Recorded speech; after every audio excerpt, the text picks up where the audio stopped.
Bien, bonjour à toutes et à tous.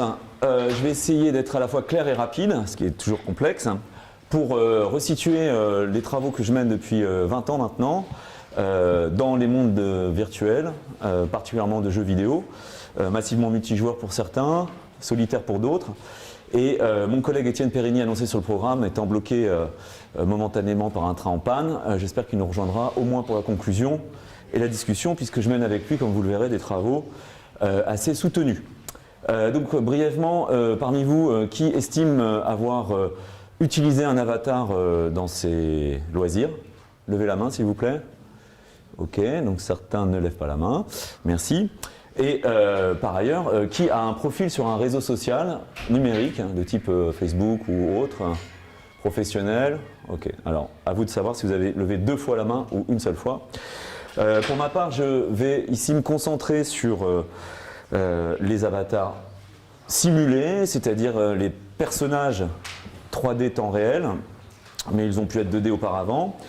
L'exemple que je donne ici brièvement, c'est celui assez connu de Second Life, qui est un petit peu particulier puisqu'il s'agit d'un monde persistant, un univers parallèle connecté dans lequel on peut librement inventer sa vie, créer des univers, sa maison, sans qu'il y ait un jeu prescrit par les auteurs. Donc ça existe toujours, allez faire un tour si ça vous intéresse. On aura énormément d'activités, de loisirs, mais aussi de travail, etc.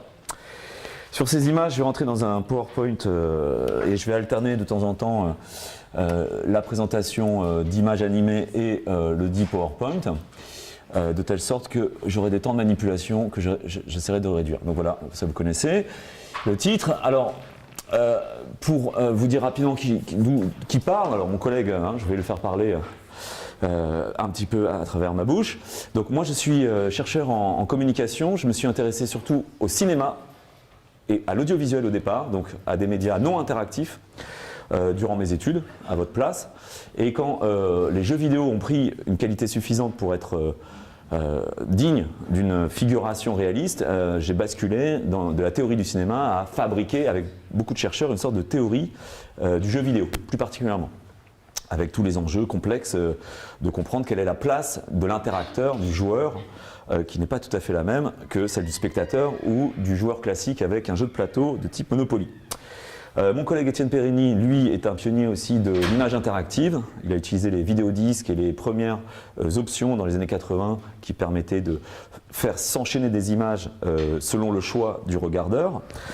Et donc, à partir de là, on a énormément travaillé et je mentionne un ouvrage dont je pourrais éventuellement mettre des extraits à disposition, qui est un petit peu, en 2013, la concrétisation de nombreux travaux de personnes venues de différentes disciplines, donc à la fois en communication, en psychologie, en sciences de la gestion même, des personnes qui s'intéressaient au travail en ligne, le tout pour essayer d'explorer sous différents prismes en sciences humaines et sociales les particularités des vies par procuration que les personnes expérimentées en ligne.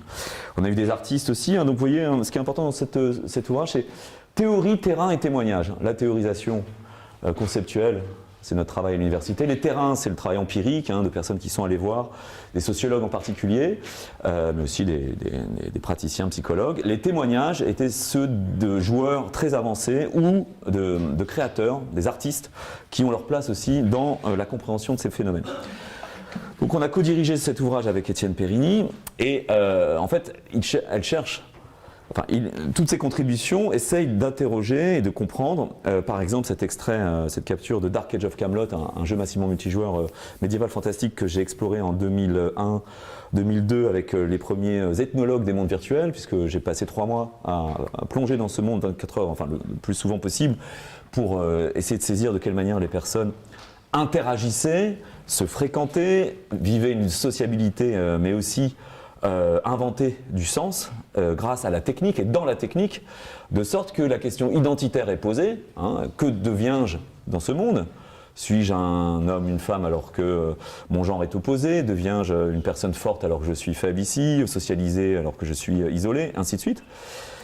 Et des univers nombreux, dont certains continuent, ici Anarchy Online, un univers mais futuriste, de science-fiction, dans lequel on peut changer son corps et les organes à loisir, de sorte à s'améliorer à la manière dont la promesse transhumaniste a pu évoquer ces options.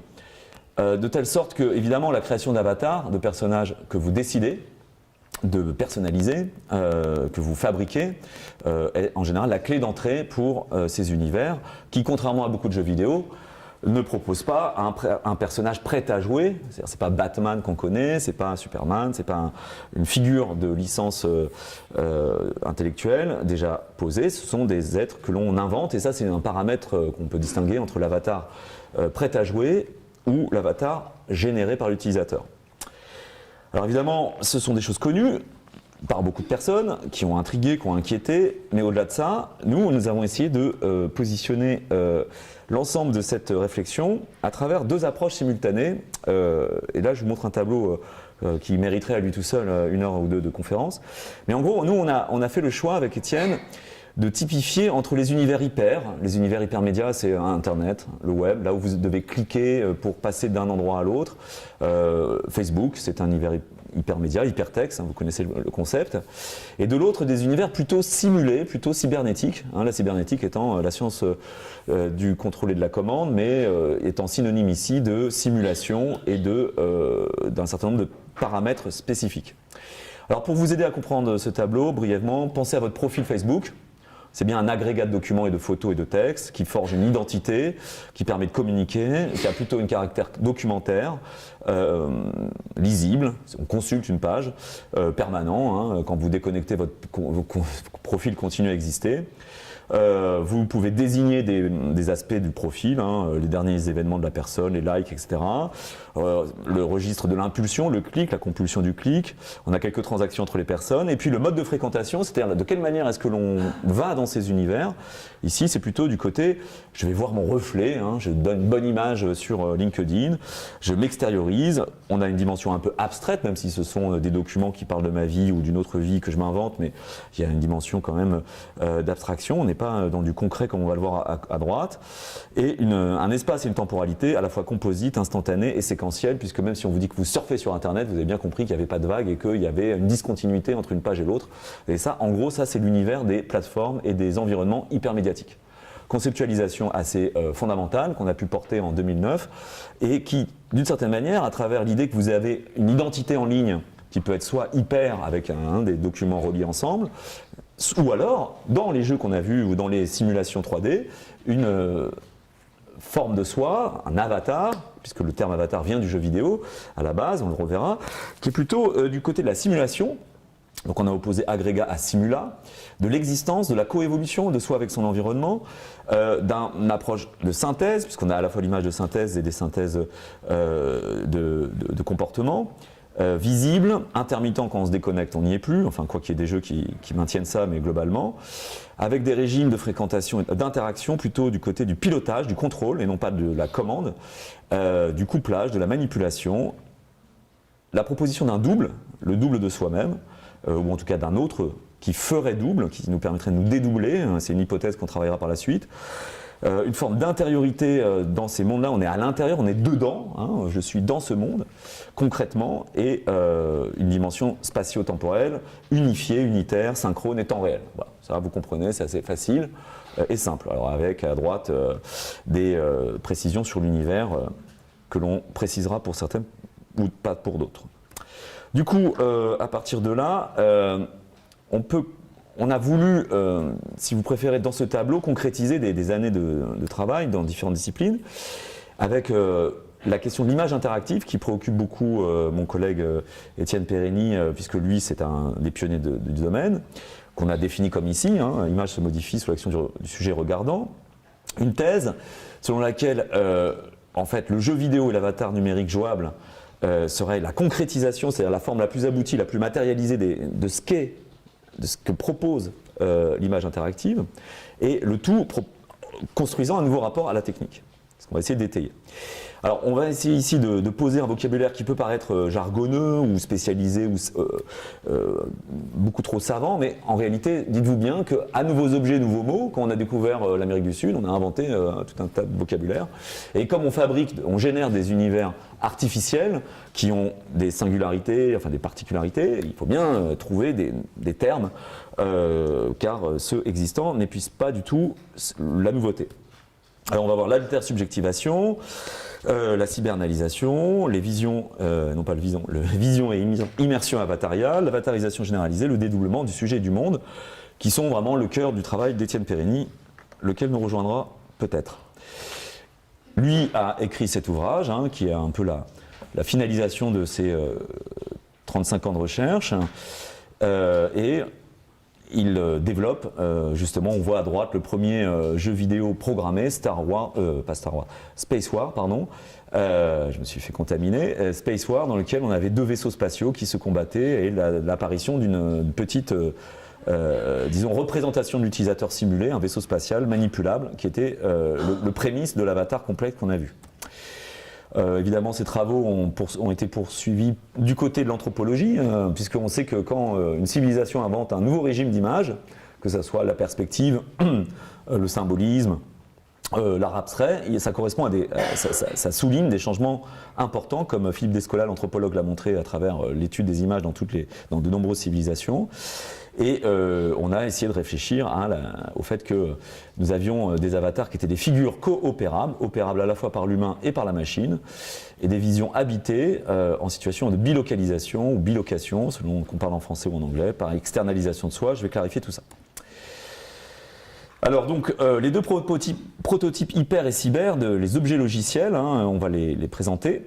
On a d'un côté le premier jeu en réseau où est apparu le terme avatar en 86, qui est le jeu Habitat. Et de l'autre, on va avoir le premier hypermédia, qui est Absen Movie Map, qu'on va voir tout de suite après. Et dans tous les cas, à un moment donné, grâce à l'image figurative, nous sommes arrivés à proposer des espaces images à visiter, à habiter, dans lesquels circuler. Ce qui, finalement, a été encore plus frappant avec les univers persistants qui durent malgré son absence et massivement multijoueurs, où nous tous ici présents, nous pourrions être ensemble sur la même place publique en train de nous parler via des avatars. Ce qu'on appelle les métaverses, les univers parallèles à la Second Life, comme j'ai commencé. Du coup, à gauche, Absent Movie Map, on a une photographie d'une ville tous les 10 mètres, à la façon de Google Maps, et quelqu'un que vous voyez ici qui va circuler dans la ville, et là on est du côté hyper, on clique, j'appuie, je vais faire un petit saut et j'avance dans la ville. 78, vidéo 10, premier hypermédia figuratif, très connu. Ça montre déjà la piste hyper, celle à gauche, qui est plutôt séquentielle, dans laquelle on ne peut pas exister en tant que tel. Là où, à droite, 86, Habitat, vous avez un petit personnage version bande dessinée qui parle à ses voisins, qui a la possibilité d'avoir un inventaire, une vie, des possessions, etc. avec le Commodore et une situation qui n'est pas la même. On peut penser aussi ici à le touch de l'écran qui est déjà présent très tôt, donc les innovations technologiques, elles ont des circuits d'émergence et de socialisation qu'il faut étudier. Et du coup, le premier acquis de ces images simplifiées, c'est le fait qu'on a un bouclage entre un sujet, vous, qui décidez d'une action sur l'écran. Donc je touche, je vais aller tout droit ou à droite. L'information est prise par le système, donc à gauche l'humain, à droite le système. L'intentionnalité programmée, les programmeurs ont décidé que quand on clique là, on tourne à droite dans la rue. Ça fait un retour d'action et l'information vous parvient visuellement ou auditivement et ça nourrit votre intentionnalité qui décide autre chose. Donc ça c'est la première boucle simplifiée de la fréquentation de tous les écrans interactifs, de toutes les images interactives. Au centre du dispositif, l'écran assure une mise en causalité circulaire. Cette notion de causalité circulaire, pour ceux qui ont fait un peu de systémique ou de cybernétique, c'est le fait qu'on a évidemment une rétroaction, un feedback, et que la dynamique du système n'est pas une simple causalité linéaire. Avec une réalité virtuelle iconique, et donc qui est à la fois une représentation, mais aussi une sorte de simulation, puisque lorsque je circule dans la ville, vous voyez un point de vue subjectif où on avance de pâté de maison en pâté de maison, ça simule une visite dans la ville de Aspen aux États-Unis.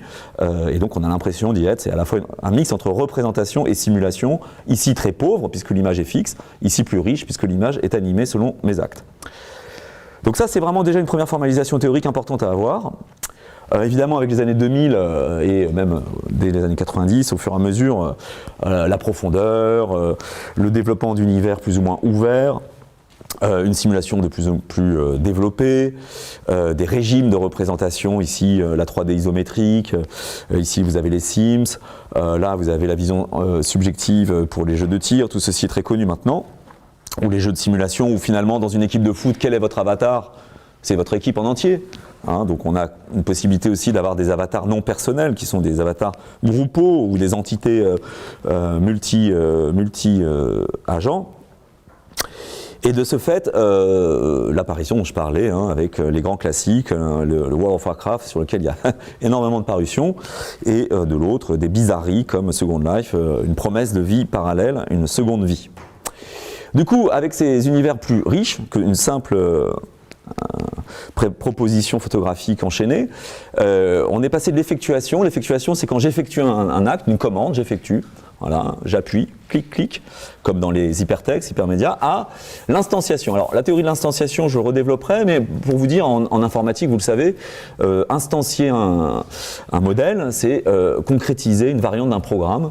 On peut dire que si je peux acheter une voiture, lorsque je vais la personnaliser, finir par décider qu'elle est décapotable et jaune, j'aurai instancié une variante du modèle voiture avec toutes ses potentialités. Et donc cette notion informatique, mais est aussi linguistique, est aussi psychologique, et je l'ai choisi dans ma thèse pour expliquer de quelle manière il y avait une concrétisation, une matérialisation spécifique d'un modèle complexe qui par exemple peut être un avatar guerrier ou un avatar soigneur que je vais personnaliser. Du coup, dans ce cas-là, l'intentionnalité du sujet va se mêler avec l'altérité technique, c'est-à-dire avec le programme. On va travailler ça tout au long de la séance. L'action s'externalise dans le monde. Par exemple, je décide d'acheter quelque chose et j'obtiens des biens. L'information, donc je passe du simple clic à une concrétisation informatique d'un système particulier à l'intérieur du jeu. J'ai par exemple acquis ou personnalisé mon cheval dans un jeu qui le permettrait.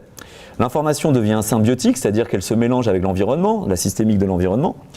L'intentionnalité programmée des auteurs du système prend en charge ma volonté, c'est-à-dire qu'il y a une délégation de volonté. Je souhaite que mon cheval aille là-bas, je clique à un endroit, je lui donne un ordre et puis il va le faire tout seul. Donc il y a une prise en charge par externalisation de ma volonté, prise en charge de mes désirs de manière cybernétique.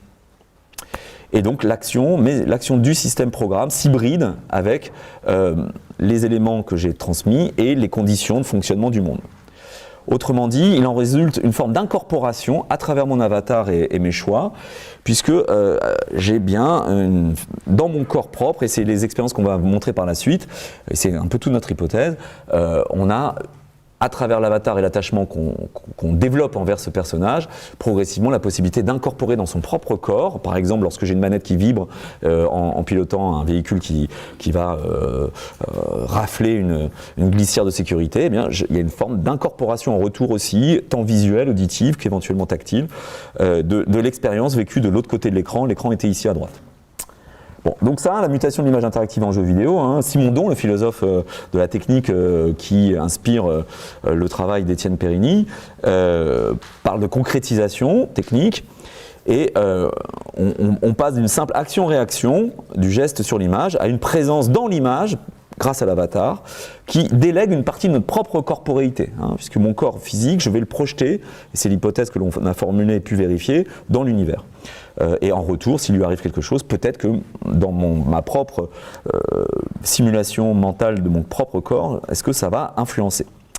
Du coup, la place centrale de l'avatar dans ces mondes-là, c'est que vous voyez, alors d'habitude, il y a deux notions en game design et en études vidéoludiques, la notion du game et du play. Alors le play, c'est le jouable.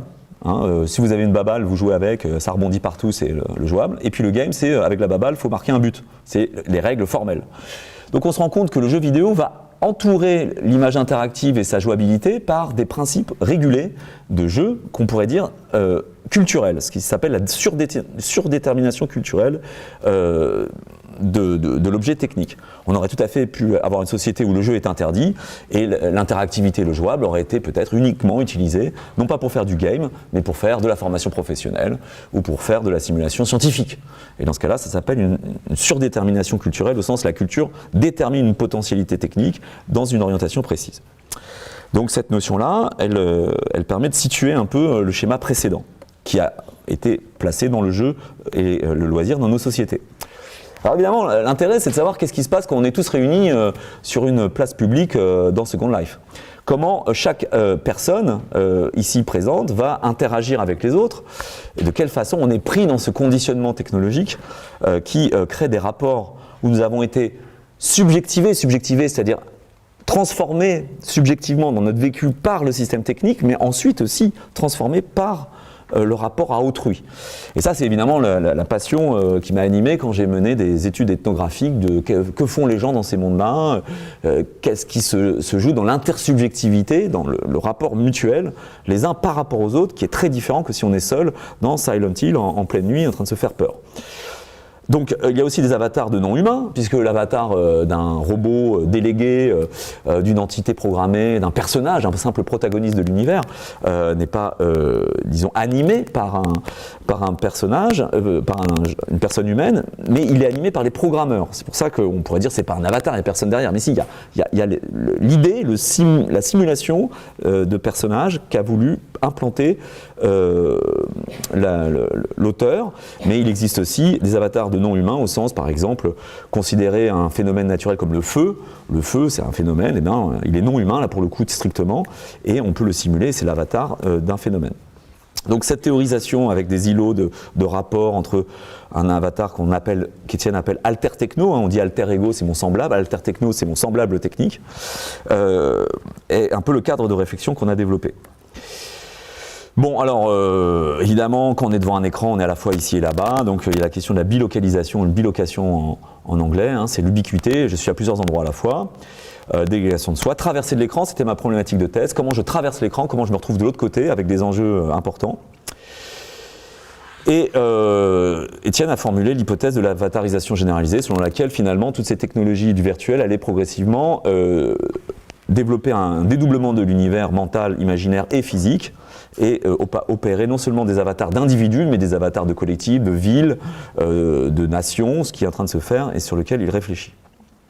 Comment l'aborder de manière expérimentale, cette avatarisation généralisée? Alors là, on va essayer de mener rapidement, mais ça va être un peu court, une présentation de nos travaux qui consiste à avoir essayé de définir une expérience, une vraie expérience de laboratoire, qui pose toutes ces questions de recherche, ces approches générales, la logistique, vous voyez la logistique de transport, dont Étienne parle de technologistique, comment je suis embringué dans le système pour agir de l'autre côté, l'acheminement d'existence. Donc là vous avez des éléments de théorisation un peu complexes. Je préfère avancer pour aller vers les résultats, notre expérience et ses résultats. Moi-même, donc j'avais développé d'autres modèles que celles complémentaires à ceux d'Étienne autour de l'instanciation de la corporéité. On avait aussi observé les pratiques excessives de personnes qui finalement expérimentent la technique de manière très puissante et significative. Les questions de téléexistence, de présence à distance, de téléopération, de médiation, du pouvoir d'action et de délégation qu'on a déjà évoqué. Alors vous voyez ce genre de système que je rappelle, hein, quand je bouge la caméra de vision de je suis à la fois le personnage ici présent au centre et je suis à la fois la caméra qui tourne son axe à droite ou à gauche, et on est constamment en train de faire des opérations de disons perception-action que j'ai essayé de théoriser dans un système dans lequel ici on a la personne, l'écran et l'avatar ici. Et de certaine manière, avec ma manette, avec mon clavier, avec le pointeur, l'écran, etc., ou ici le pad, je vais interagir aussi bien avec le point de vue qu'avec le corps du héros. Alors, un autre schéma pour le dire, c'est que En fait, dans les jeux, ce qui nous motive à traverser l'écran, c'est le but du jeu. Il faut que je gagne, il faut que je réussisse à sauver quelqu'un, à faire une mission. Au centre, c'est le phénomène ludique. Je me suis beaucoup intéressé au jeu justement parce qu'il est structurant de la traversée de l'écran. Donc il y a deux niveaux, il y a l'aspect game et l'aspect, on va dire, plutôt technique. Bon, brièvement sur le jeu, tous les jeux, que ce soit des jeux de plateau, etc., ont un but, des procédures pour interagir et un processus qui se déroule dans un espace et dans un temps donné. Donc ce phénomène ludique, c'est celui-là qui a beaucoup incité les personnes à faire l'expérience des mondes artificiels, des similarités construites. Une autre manière de présenter ça, la voici, c'est un peu plus visuel, c'est plus simple. Une troisième manière, c'est une vision frontale. J'ai ma manette devant moi, l'interface graphique, au fond l'avatar, et puis une vision, un point de vue et un regard. Ici, c'est mon écran avec, vous voyez, ce qu'on peut concevoir, ce que j'ai appelé l'instance agissante, l'avatar, l'instance percevante, le point de vue, le point d'écoute, l'interface graphique si elle existe, et devant celle-ci, mon corps en action, en train de manipuler et de configurer la dynamique d'accès et d'action. Du coup, au-delà des mots et des métaphores, nous on a eu beaucoup de cas limites, des artistes qui ont fait des expériences incroyables que je ne pourrais pas commenter là, mais on pourra en parler si vous le souhaitez. On a décidé de faire une expérience. Une expérience parce que tout cela est beau, montrer des tableaux très complexes, les collègues apprécient, on a été invité ici plusieurs fois, bravo, mais bon, à un moment donné, oui, on pourrait dire ça et pourquoi pas autre chose. De telle sorte qu'on a pris un choix d'imaginer faire des expériences comme ici Charles Lenay, je ne sais pas si vous connaissez Charles Lenay, qui est quelqu'un qui a fait des expériences minimalistes, ici avec l'expérience de la ligne, un univers en une dimension et deux avatars qui circulent, ou encore François Garnier à l'ENSAD qui a fait avec un de nos partenaires une étude sur si on regarde une exposition virtuelle avec des avatars à distance dans un monde 3D, qu'est-ce qui se passe lorsque l'avatar qui est à ma droite regarde l'écran, regarde le tableau en même temps que moi. Est-ce que l'attention conjointe, comme on l'appelle, influence ma perception de l'immersion par exemple? Donc on s'est inspiré notamment des expériences qui avaient été faites dans un autre domaine, en neurophysiologie, qui sont les expériences de sortie du corps artificiel par ce qu'on appelle les out-of-body experiences, l'impression qu'on se voit de l'extérieur, ce qui existe dans certains cas, soit de problèmes psychiatriques, soit de cas extrêmes. Et donc l'expérience de Blanqueux, c'est celle où un sujet humain met un casque vidéo, il est filmé de derrière et en fait on le touche dans le dos et il a l'impression qu'il se situe au point de vue derrière lui et non pas dans son corps. Il a une impression de dédoublement de lui-même qui, ici c'est un peu petit pardon, qui en fait lui offre une sorte d'illusion corporelle liée à la visualisation de soi-même de dos. Alors ça nous a inspiré, vous allez voir pourquoi, parce que évidemment se voir de dos c'est le principe de beaucoup de visions avatariales comme on l'a constaté tout à l'heure et donc on s'est intéressé aussi aux travaux d'Alain Berthoz avec lequel on va développer le système qui garantissait une approche de neurophysiologique du cerveau et du corps sur la perception et l'action. Bon, alors on avait des hypothèses assez complexes sur lesquelles je ne peux pas complètement revenir. On s'interrogeait sur les effets de dispositif, comment ce dispositif qui est le jeu vidéo nous embringue et avec l'avatar devant soi. On a fait des expériences dans le laboratoire du Collège de France d'Alain Berthoz que je vais vous présenter avec le projet Devenez Avatar. Alors dans ce projet, on a eu des partis pris, on a toutes les dates du projet depuis le 2013. On a terminé une dernière tranche de résidence scientifique. En gros, on a une idée originale, on la teste, on la montre en public, on fait des expériences de laboratoire, on fait des expériences en public et vous allez voir de quoi il s'agit tout de suite. Voilà, donc clac clac, il faut que je bascule sur notre petite affaire là. Est-ce que ça va être rapide et efficace? Je l'espère. Donc en fait, on a mis au point une expérience dans laquelle il fallait que les personnes puissent en quelques minutes seulement accéder à une impression d'immersion très forte et vivre ce que les joueurs de jeux massivement multijoueurs disent vivre en partie au bout de dizaines et de dizaines d'heures de jeu. Et donc on avait un enjeu de réduire la complexité finalement, qui est très importante habituellement, à travers quelque chose d'expérimentable en moins de 5 minutes. Alors, attendez, ma vidéo galère, je ne sais pas pourquoi. Bon, on va la mettre là-dessus. Alors là, c'est la première version de notre expérience qui est assez assez simple. Je vais la commenter en même temps pour gagner du temps. Est-ce qu'elle va... Oui, voilà. Donc au départ, imaginez que vous vous placez devant un écran vert avec un visio-casque et vous n'avez pas vraiment d'indication spécifique et vous voyez apparaître ceci. D'abord une image d'un monde. Voilà, vous savez, voilà, il n'y a pas de commentaire. Ceci est un monde et vous voilà en train de vous voir vous-même, puisque la personne, finalement, c'est ce que voit l'expérimentateur, le sujet expérimental. Ce voilà, on lui dit écartez les bras, s'il vous plaît, et en écartant les bras, cette personne, là c'était le prototype, c'est pas instantané, après ça le sera, va s'élever, une sorte de lévitation naturelle, et il va y avoir une anamorphose de l'image, c'est-à-dire un petit bascule, qui la conduit à finalement survoler un paysage qui s'avance. On lui propose de bouger ses bras vers la droite ou la gauche, ce qu'elle fait, et on voit l'effet instantané, synchrone. Et on lui dit aussi que si elle lève les bras, elle va monter en altitude, si elle les met le long du corps, elle va descendre. Et donc, il n'y a aucune indication de type ludique, vous voyez, il n'y a pas de type score, jauge de vie, on a vraiment épuré complètement le système. Et la personne ne sait pas ce qu'il attend, elle n'a pas de but du jeu, donc c'est pour ça qu'on est du côté d'une simplification extrême, à la fois du but, de la motivation, là voilà, elle s'élève en l'air. Et il faut voir que vous êtes debout devant, vous ne voyez plus votre environnement, vous avez votre casque sur les yeux, vous avez un bruit de vent qui vous emporte, et il y a un événement, premier événement qui arrive, c'est la montagne, laquelle vous impose un passage dans un défilé, vous n'avez pas vraiment le choix. Bon, cette personne est plutôt dans un comportement prudent, d'autres vont aller sur les côtés, essayer de...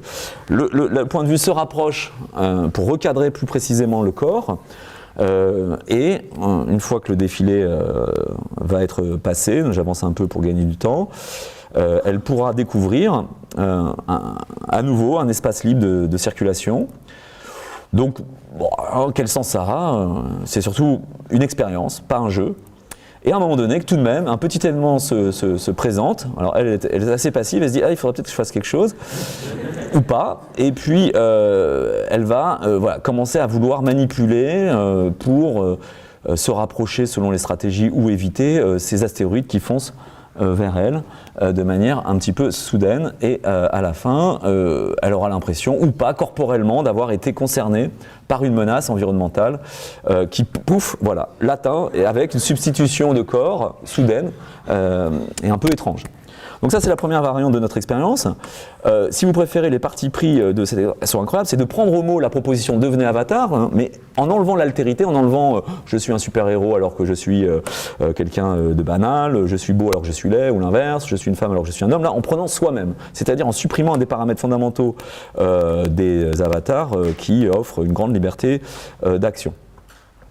Donc cette expérience, elle a eu lieu dans pas mal de contextes, avec, là c'est l'agencement matériel, et je vais aller vers les résultats, puisqu'on a fait passer 2 vagues de résultats de 40 à peu près personnes, qui ont donné quelque chose de commun.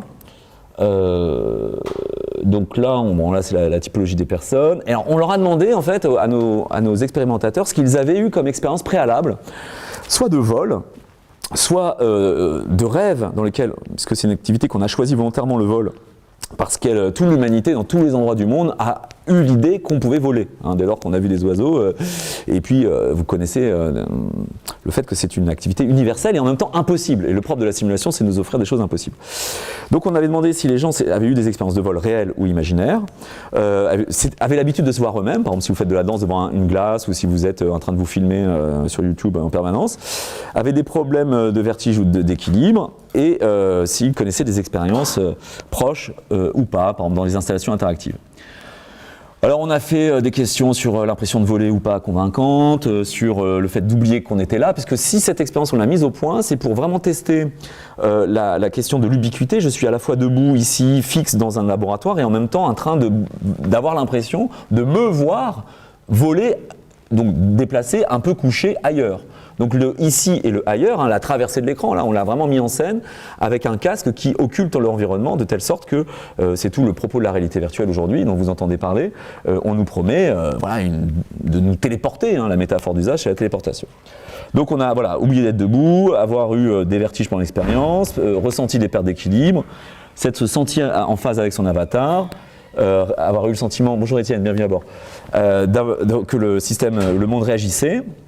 On a identifié avec une statisticienne des valeurs d'immersion, des indicateurs de contrôle et de ressenti. Et en fait, on a abouti sur la première vague à une projection des résultats selon que les personnes vivaient une forte immersion ou une faible immersion. Ce qui était intéressant, puisqu'on l'a mis en corrélation, donc pas causalité, corrélation, entre le fait de ceux qui vivaient une forte immersion, ils s'étaient vus de l'extérieur déjà auparavant, ils n'avaient pas de difficulté d'équilibre et des expériences de vol, alors ceux qui se sentaient en faible immersion avaient une formation jeux vidéo, donc ils avaient des attendus de jeux vidéo, et ils étaient plutôt aussi dans des logiques avec par exemple des difficultés d'équilibre qui faisaient que ça les perturbait de se tenir debout alors qu'ils se voyaient voler. Donc on a essayé de voir comme ça de quelle manière s'étageaient les paramètres biographiques et le ressenti vécu. Ensuite, on a aussi mis en relation le contrôle, le sentiment de contrôle, ce qu'on appelle agency aussi en partie, avec les caractéristiques, est-ce qu'on a déjà pratiqué ou pas, et on a pu vérifier en tout cas que instantanément personne ne s'était senti debout immobile, tout le monde avait eu l'impression de voyager dans un univers en profondeur, et c'était reconnu comme étant la cause de l'action par identification à soi-même. Sur la deuxième vague, on a fait encore la même expérience, mais de façon plus prolongée, une demi-heure, pas une petite expérience de 5 minutes comme vous venez de la voir. Et ici, donc les indicateurs, voilà, il faudrait prendre le temps de les décrypter. La répartition par rapport, alors il faut lire, c'est compliqué, mais finalement, ce qui est important, c'est distinguer des populations avec les expériences antérieures, des particularités qui sont proches, et aussi une familiarité avec les casques. Là, on avait introduit d'autres paramètres pour aboutir à la même opération, et la forte immersion étant le fait de ces personnes qui, ici, au contraire, donc on avait une contradiction avec ceux qui avaient rêvé, eu des expériences de vol imaginaires, parce que dans le rêve, dans le vol, ça ne se passe pas comme dans notre proposition, et donc ça les mettait, ici, ça a été souligné, en écart avec leurs habitudes, et ça cassait l'immersion. La question de la familiarité, bon, il faudrait le commenter davantage. Toujours est-il qu'avec ces deux études corrélées, mises en parallèle, on a pu mettre en évidence un lien entre l'immersion avec l'avatar soi-même et d'autres expériences préalables. Le fait qu'il y avait des transferts de compétences et de vécu, ce qui est une manière de dire aussi que probablement dans toutes les expériences avatariales, le sujet remobilise et réactive un stock d'expériences et de références qu'il a accumulé et incorporé dans son corps et dans son imaginaire. Et du coup, notre avatar autoscopique, l'autoscopie c'est le fait de se voir soi-même, a pu réactiver des expériences passées, manifester une reviviscence, c'est une réminiscence active, ancrée dans le passé. Alors bon, il y a des limites à ces résultats, le fait que c'était assez éloigné bien sûr de la pratique des jeux vidéo tels que les gens l'ont à la maison, que les effectifs sont faibles, qu'il y a un problème statistique, que c'est des études à prolonger, ce que l'on fait actuellement dans d'autres contextes. Du coup, vous voyez, juste pour les mettre en parallèle, ici le dernier Zelda, dans lequel il y a beaucoup d'expériences de vol, on est en train d'être accroché à une sorte de petit parachute, parapente, des moments aussi on escalade, et ici notre expérience qu'on peut voir lorsqu'elle était en place au Collège de France avec des mesures corporelles et physiologiques qu'on n'a malheureusement pas pu prolonger parce que c'était des éléments de traitement complexes et pour lesquels on n'avait pas les moyens, mais qui nous ont indiqué de quelle manière finalement il y avait tout de même une mobilisation corporelle adaptative vis-à-vis de ce qui était perçu et connu comme étant prioritaire, puisque je me vois devant des choses qui se passent devant moi et pas dans le laboratoire. Après 2 ans de résidence scientifique à la Cité des Sciences, où on a fait passer d'autres personnes au jour le jour, dans l'espace jeux vidéo que je vous conseille de visiter dans la Cité à la Villette, on a eu d'autres approches avec un doctorant psychologue cogniticien qui, en sciences cognitives, qui prolonge nos travaux aujourd'hui. Et on a pu aussi avoir accès à un public jeune, des enfants, qui, eux, sont très réceptifs à notre proposition et aussi à un public expert de jeux vidéo qui était à la fois désireux et critique sur notre démarche parce qu'ils ne comprenaient pas l'intérêt. Donc ça a été un moment de médiation avec des prises de conscience de ce qu'on faisait, des partages. Bon, je passe les détails. On a publié là-dessus en 2019 sur la resocialisation d'expériences de labo qui paraissent un peu bizarres quand on ne connaît pas trop. Aujourd'hui, on est en train de travailler avec ces doctorants sur le rapport entre le classique dispositif de jeux vidéo et le dispositif qu'on a vu à l'œuvre, casque plus Kinect et écran, incrustation, et entre les fameuses point de vue à la première personne, point de vue à la deuxième personne. Donc on a aussi mis en place une version augmentée pour voir si ça a modifié aussi et qu'est-ce que ça faisait aux gens, s'ils connaissaient leur vitesse, leur orientation. Donc là on est vraiment dans le rajout de la couche interface qu'on avait enlevée par volonté de minimalisme, et du coup on est en train de réintroduire de la complexité afin de saisir de quelle manière la réalité augmentée en simulation, hein, c'est une sorte enfin la virtualité augmentée en l'occurrence, transforme l'expérience. Alors pour finir, on est bien sur la projection et l'identification. Je me projette dans un autre monde sur l'avatar et je m'identifie la plupart du temps à autre chose que moi-même ou à moi-même, dans le cas où on est soi-même projeté en vidéo. La part d'altérité de similitude dans l'avatar qui est couplée à soi. Les questions d'instanciation du schéma corporel, hein, puisque c'était l'hypothèse, on a un double mental et on va se projeter dans le protagoniste, l'importation et l'exportation de véhicules de compétences et les changements à grande échelle que toutes ces millions de personnes, vous-même en jouant, vous vivez au fur et à mesure de votre vie. Alors pour terminer, et je laisserai quelques mots évidemment pour enclencher la discussion, sachant qu'ils vont avoir un quart d'heure pour réfléchir sans nous, donc on va sortir pour et puis on reviendra pour accueillir leurs questions. On revient au tableau que je vous ai longuement expliqué au début, et on voit que nous on est allé explorer finalement cette partie simulation, univers continuum spatio-temporel, comportement, évolution, existence. D'accord. Aujourd'hui, pour ce qui est notamment d'Étienne, il y a un intérêt pour revenir sur la transformation de nos identités hyper, donc par exemple votre profil Facebook, qui est en train d'être pris par des algorithmes d'interprétation et ce qu'on appelle les moteurs de recommandation, de modélisation de votre personne, qui est en train de nous faire progressivement aller vers du cyber, c'est-à-dire de la simulation d'existence suggérée, induite, avec des questions technosociales extrêmement lourdes, si je me permets de le formuler comme ça. Moi, de mon côté, je reprends ce chantier pour aller voir qu'est-ce que ça change quand on réintroduit la complexité de l'interface du jeu vidéo, de l'altérité, c'est-à-dire un autre que moi, vraiment différent de moi.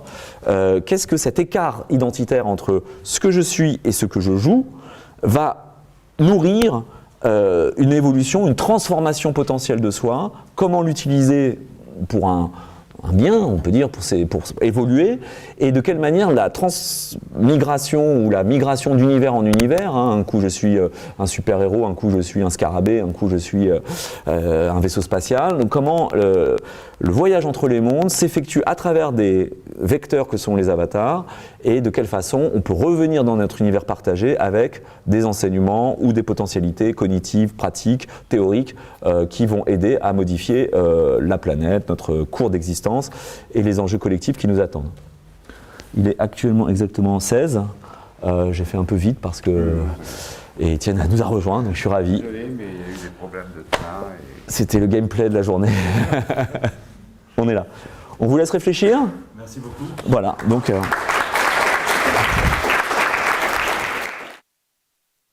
assez riche au niveau conceptuel. Ce qui est intéressant, c'est de voir cette opération de déchiffrement d'un domaine en pleine émergence, avec toute cette opération de conceptualisation qu'il faut faire. On a vu tous ces diagrammes, tous ces mots un petit peu curieux.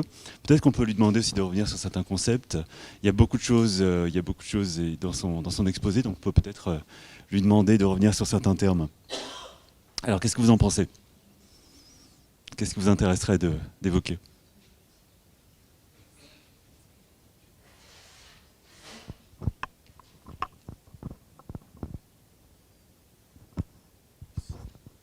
Du coup, moi, c'est plus une question au niveau de l'avatar. Il en a parlé un petit peu au début. Mais est-ce que... il a dit aussi qu'il continuerait ses recherches sur ce domaine-là. Est-ce que pour l'instant, il n'a aucune information au niveau des liens qu'on peut faire entre le joueur tel qu'il est et le joueur qui joue ? Voilà. Est-ce que déjà il a déjà quelques résultats, quelques informations ? Ouais, mais en fait je pensais à des choses peut-être encore plus concrètes. Par exemple, pour avoir joué pas mal au MMO, j'ai remarqué qu'il y avait pas mal de joueurs masculins qui jouaient avec des personnages féminins, même très majoritairement. Est-ce que lui il aurait une explication par rapport à ça ? Deux questions. Une question qui est plutôt sur Quelles sont les expériences à venir et quels sont les résultats qui se manifestent déjà peut-être? Et puis une deuxième question sur se projeter dans un avatar qui est du sexe opposé. Okay. Je laisse un peu de temps pour noter les questions. Donc j'avais une question ici, c'est ça? Et ensuite, après.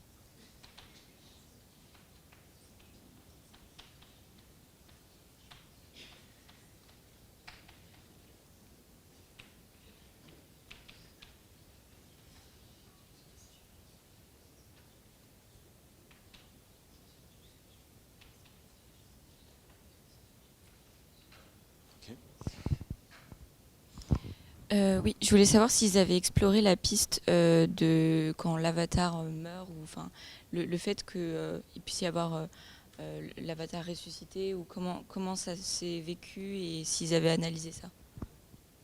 Du deuil de l'avatar.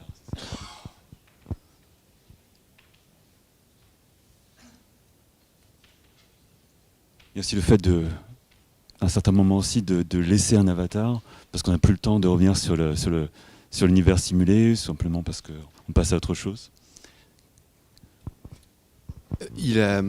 Sur la fin, il a rapidement parlé de la manière dont l'avatar pouvait permettre de valoriser certains enjeux contemporains. Il a parlé un peu d'enjeux écologiques.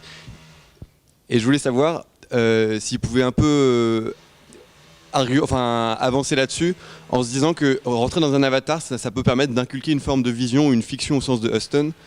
Et comment est-ce qu'on pouvait, par le biais de ce nouveau média et de l'image interactive telle qu'elle est aujourd'hui, valoriser un nouveau type de fiction contemporaine. Voilà, merci. As-tu entendu? D'accord, comment l'utilisation de l'avatar peut valoriser certaines formes de narration contemporaine, c'est ça? Donc la relation entre avatar, simulation et narration de manière très générale.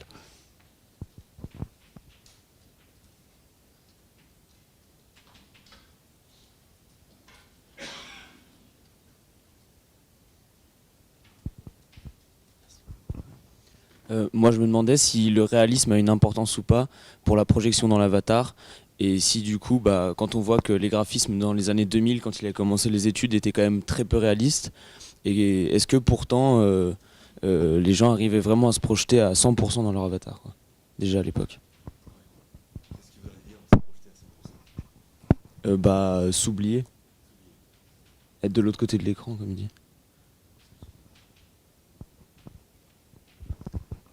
Quelles sont les conditions pour se projeter dans un avatar? Quelles sont les conditions minimales? Moi, je me demandais s'il avait un avis concernant l'utilisation des plateformes de multijoueurs, je ne sais pas comment ça s'appelle, pour simuler les comportements en société.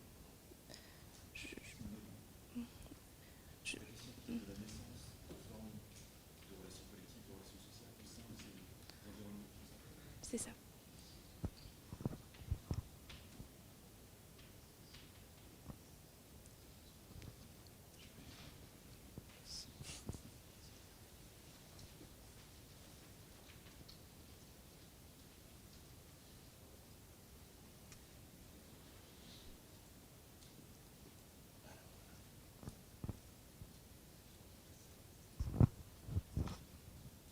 Moi, je voulais lui demander s'il avait observé des différences dans toutes ces expériences, si l'avatar était non humain. Enfin, si par exemple c'était une voiture qu'on pouvait personnaliser à souhait, est-ce que ça changeait complètement la vision qu'on développait sur le jeu et sur l'avatar?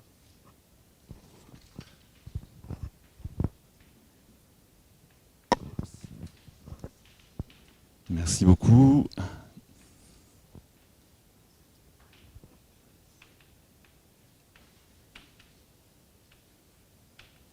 Y a-t-il d'autres questions? Ouais.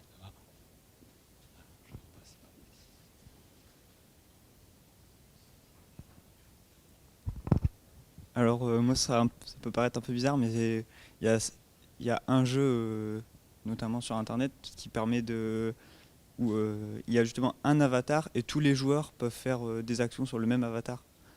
Je sais pas exactement le nom, mais ce que je veux dire c'est est-ce que on peut se partager un avatar?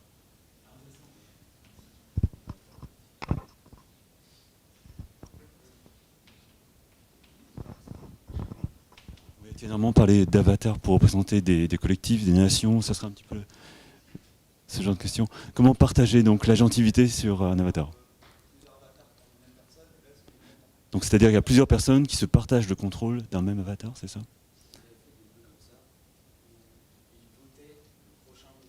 Ah ouais, intéressant. D'accord. Oui, c'est vrai. Il y avait une autre question.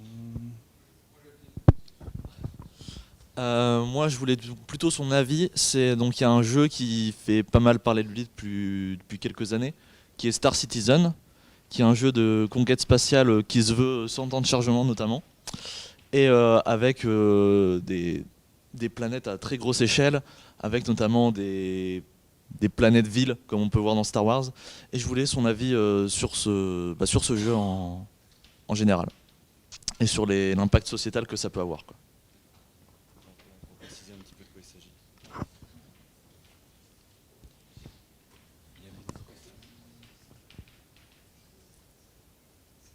C'est bon? Ah, Bernard, tu avais une question? J'aurais bien aimé l'interroger sur la question de l'immersion complète, l'immersion intégrale. Parce que là, quand on joue à un jeu, on sait toujours qu'on est assis devant notre télé. C'est pas le même genre d'immersion que dans un rêve. Dans un rêve, on ne sait pas qu'on est dans notre lit et que l'on rêve. Donc je voulais savoir qu'est-ce qu'il pensait. Est-ce que selon lui, une immersion intégrale est possible ou est-ce que c'est une contradiction conceptuelle?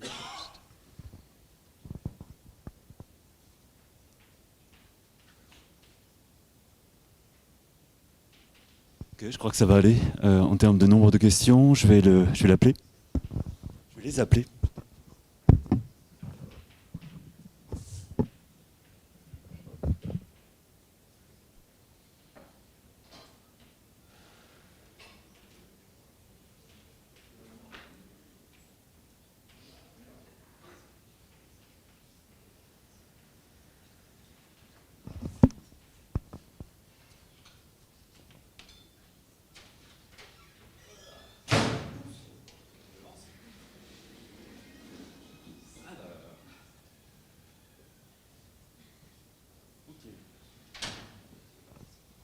Plein de questions.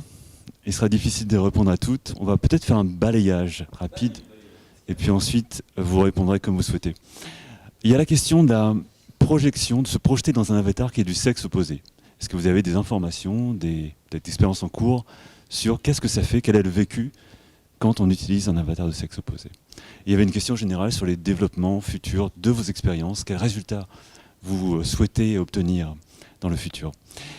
La question aussi du deuil de l'avatar. Quand on cesse d'utiliser un avatar ou quand un avatar meurt, alors il n'y a jamais vraiment de mort définitive d'un avatar, ou peut-être que dans certains cas, vous nous direz, quelle est la sensation qu'on ressent? Comment on s'en détache de l'avatar? Est-ce que cette question de la simulation, ce nouveau paradigme de la simulation et l'utilisation d'avatar permet de mettre en valeur des nouvelles formes de narration? Quelles sont ces formes de narration contemporaines qui existent grâce à ce paradigme technologique?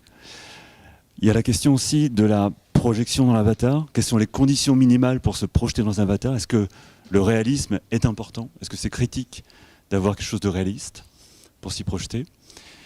Multijoueur, pour simuler relations sociales. L'émergence de formes collectives à l'intérieur des MMO, des environnements multijoueurs.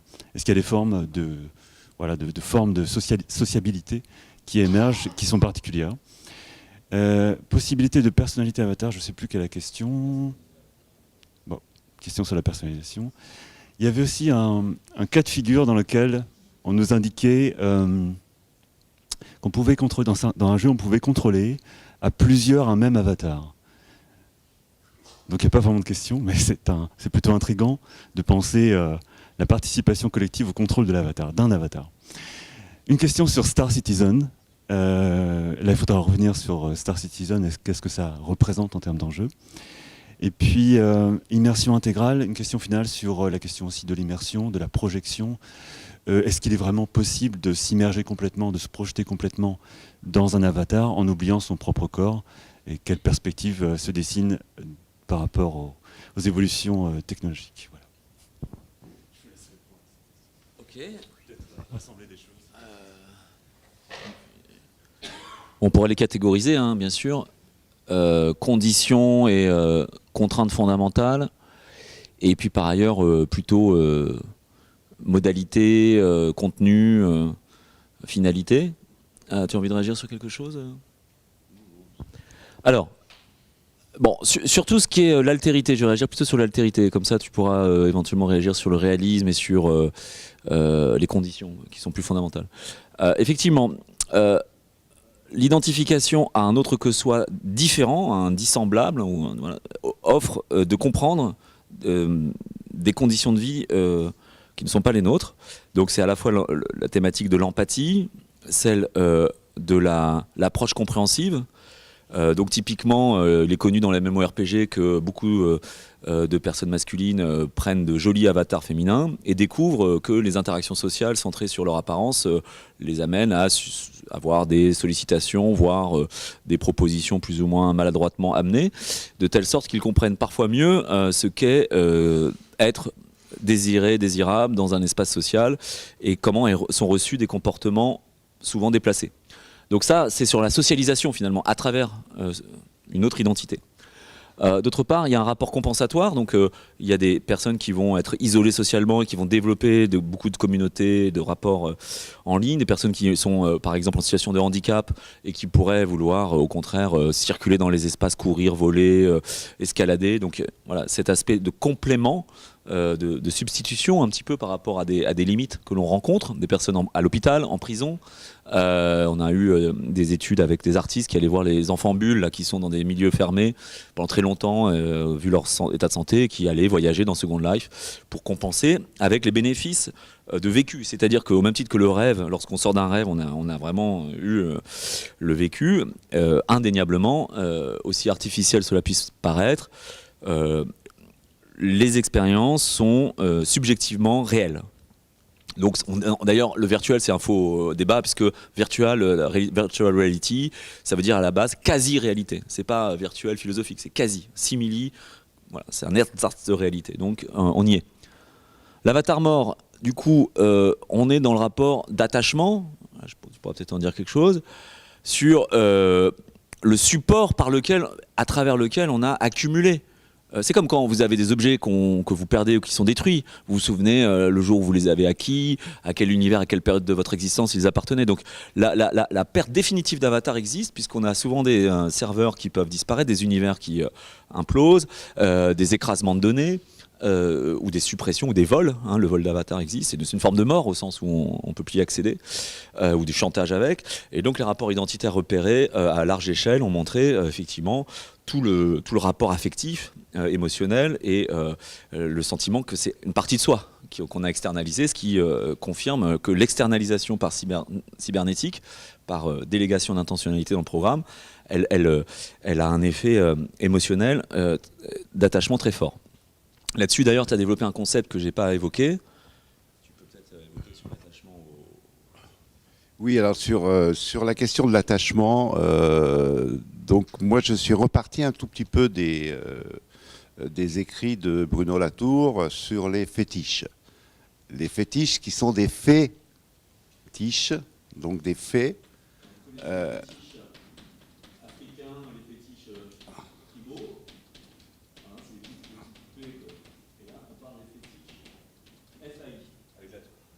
Voilà, et on peut d'une certaine manière considérer que finalement l'avatar est en fait un espèce de fétiche. Donc le côté attachement, c'est le côté fétiche, et le côté sophistiqué, technologique, émergent et tout ce qu'on veut, c'est le côté fétiche. Donc c'est des objets de la modernité, hein, tout en sachant que d'après... alors c'est bien pour ça qu'on articule les deux, tout en sachant que Bruno Latour dit qu'on n'a jamais été moderne et que en fait, bon, donc c'est le côté fétiche. Alors moi je peux peut-être aussi rebondir sur la question du réalisme et tout ça, la question aussi de l'avatar, est-ce que l'avatar est semblable à nous, est-ce que c'est une femme quand on est des hommes, etc. Donc vous avez vu que dans ce qu'on a proposé comme expérimentation, en fait, ça revient pratiquement à une expérience de pensée matérialisée. C'est-à-dire qu'on s'est dit, tiens, ces joueurs disent « je » pour leur avatar, Ils disent je suis là-bas. J'ai fait ça. Et j'ai fait ça, voilà. Donc on les prend au mot et puis on fait quelque chose où effectivement on a supprimé tout ce problème donc de l'idée est-ce que c'est moi, est-ce que c'est un autre, est-ce que c'est je ne sais pas quoi, est-ce que je suis un... Bon, non, c'est votre image, donc c'est vous. Et que en fait, comme on est en train de vivre cette situation-là en s'identifiant, l'action fait que en plus, hein, on est encore plus identifié. Donc c'est ce qu'on appelle, nous, l'amplification de l'identification. Et alors, ça rejoint... Enfin, ça veut dire qu'on a voulu évacuer tout ça parce que, quelque part, tout ça est un petit peu en émergence. C'est-à-dire que je ne sais pas si vous avez entendu parler de toutes les problématiques de robotique et de réalité virtuelle, donc l'Uncanny Valley. Donc c'est de dire que si un robot ou un avatar vous ressemble trop, il y a une espèce d'étrangeté qui s'installe et ça ne va pas. C'est bien pour ça qu'on fait des robots qui ressemblent plutôt à des enfants, qui sont comme ça. Mais est-ce que ce n'est pas simplement maintenant, au début, parce que si on refait un peu de généalogie sur des tas d'objets techniques et de médias et tout ça, ben, on voit bien qu'au bout d'un certain temps, hein, le cinéma, le système de représentation primitif qui est passé à un système de représentation institutionnalisé, donc ça a mis 20 ans, hein, et que, ben, au départ, pour vous faire comprendre que la caméra était en train de vous montrer quelque chose dans une pièce, on vous mettait un trou de serrure. Hein, on vous mettait sur l'image un trou de serrure pour vous faire comprendre, parce que les gens ne comprenaient pas qu'on peut voir quelque chose sans y être. Hein. Donc, est-ce que des phénomènes de ce type-là ne vont pas se manifester au fur et à mesure, et que effectivement toutes les questions qu'on se pose maintenant vont se résoudre d'une certaine manière d'elles-mêmes. Donc, c'est en ça qu'on a essayé de les supprimer d'une certaine manière pour véritablement se centrer sur le phénomène que qu'est-ce qui se passe, comment on se partage entre ici et là-bas, qu'est-ce qui reste, c'était la question, qu'est-ce qui reste, parce que c'est vrai qu'on est, donc c'est la notion de bilocation, c'est-à-dire qu'en fait on est à deux endroits différents, hein, parce qu'on ne peut pas dire qu'on n'est pas dans le labo ou qu'on n'est pas dans le truc, parce qu'on est là, on sait bien qu'on est là, on a des retours sensoriel justement, qu'on est debout sur ses pieds, tout ça, mais une partie de nous-mêmes est là-bas et effectivement on a l'impression, d'après les mesures qui sont encore en train d'être triturées parce que les données elles ne parlent pas d'elles-mêmes, il faut les mettre à la question, donc on a l'impression qu'il se passe quelque chose, qu'on se partage d'une certaine manière, où on mobilise des réseaux neuronaux, des choses motrices qui sont à la fois de l'ordre qu'on est debout et à la fois qu'on est en train de voler. Donc qu'on est un peu, qu'on se partage d'une certaine manière. Et donc c'est ce qu'on appelle, c'est ce que j'appelle moi le dédoublement. Hein, le dédoublement de soi et le dédoublement du monde, enfin cette espèce d'avatarisation généralisée qui est en œuvre, là, véritablement. Et l'autre chose auquel je commence vraiment à tenir et à essayer d'expliciter, c'est qu'en fait, on est... moi, j'aime bien utiliser le terme des technologies du virtuel pour échapper au numérique. Parce qu'en fait, on nous a un peu pris la tête avec cette histoire de numérique, parce que c'est vrai que c'est dans notre tradition, l'écriture, enfin tout ce que tu voulais, les humanités numériques, enfin tout ça, tout ce qui se développe, qui est donc d'une certaine manière, le passé se réinvestit et c'est avec les lunettes du passé qu'on essaye de voir ces phénomènes-là. Tandis que nous, on pense que les cybermédias sont quand même une nouveauté, parce que c'est de l'ordre de la simulation, c'est de l'ordre de l'image, c'est de l'ordre d'une image nouvelle qui devient une image habitable, qui n'est pas une image cinématographique, simplement projective comme ça, dans une espèce d'abstraction. C'est une image où on est à l'œuvre. Hein. Donc c'est autre chose. Et donc d'essayer d'unifier aussi nos deux types d'avatars, parce que là, en ce moment, on était dans les jeux vidéo qui ont fait apparaître véritablement tout ça. Maintenant, c'est l'époque de la réalité virtuelle où on échappe au jeu, mais on reste... Enfin, ça n'échappe pas vraiment au jeu, mais enfin, il y a l'aspect ludique, etc. Mais enfin, il y a des aspects utilitaires, il y a des aspects de divertissement d'autres types. Et qu'en fait, on est aussi on va passer, et on y est déjà, dans toutes ces histoires d'intelligence artificielle et tout ce qu'on veut. Et donc, on va s'apercevoir qu'il va y avoir une espèce d'hybridation des deux branches encore plus forte que ce qu'on a vu jusqu'ici. Parce qu'effectivement, on peut dire que les cybermédias, c'est des simulateurs de comportementaux ou se comportant des univers et des avatars. Mais est-ce qu'effectivement, une fois qu'on va vous modéliser complètement et une intelligence artificielle va s'occuper véritablement de tout ça, qui sont des données de type de trace, des données de type hyper, et comme avec les données de type hyper, on va pratiquement fabriquer, donc c'est ça l'idée aussi de l'avatarisation généralisée, des espèces d'avatars à votre insu d'une certaine manière. Donc on vous fabrique un avatar qui va effectivement être comparé à d'autres, qui va être effectivement, on va vous calculer vos préférences, on va vous calculer vos possibilités, enfin, etc.